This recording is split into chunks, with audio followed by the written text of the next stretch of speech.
Brooker here, field agronomist for Michigan and Northern Indiana. With me today, we have our ATL from Wisconsin, Ben Pisto, and we're following up with you today on the silage studies that we outlined for you earlier in the summer.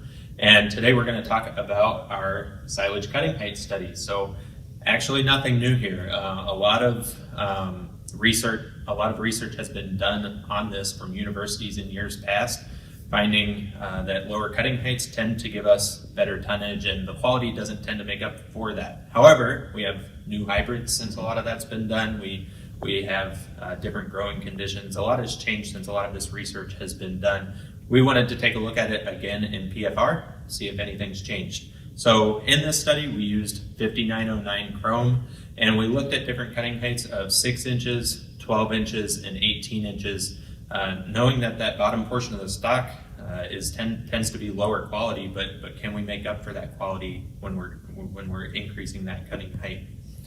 With that, Ben, do you want to jump into some of those results? Yeah, so basically we did find kind of the obvious: the higher the cutting height, the less the tonnage was, right? Yep. So the hope on that was, all right, we're going to gain some fiber digestibility, or maybe the starch content would be higher. Well, that didn't happen. So, and that's exactly why we do this research, is to figure that out. So really, the results on this for 1 year of data is very similar to what we've known in the past. And it's kind of interesting because I would have thought the nitrate levels would have changed a little bit more, and maybe that'd be a factor, but it wasn't significant even with changing that cutting height. Now the whole plant moistures did change a little bit, but again, not significant that I would say would make a big difference. So kind of an interesting study, but really just reassured us that cutting at about 6 inches is probably the best way to optimize your ROI on your farm.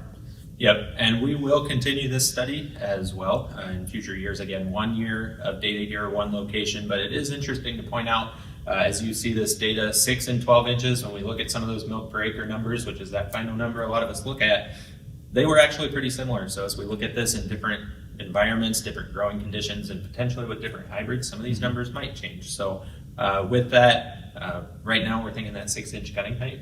That's right. It's still optimal, but stay tuned for more data in the future. We'll continue this study.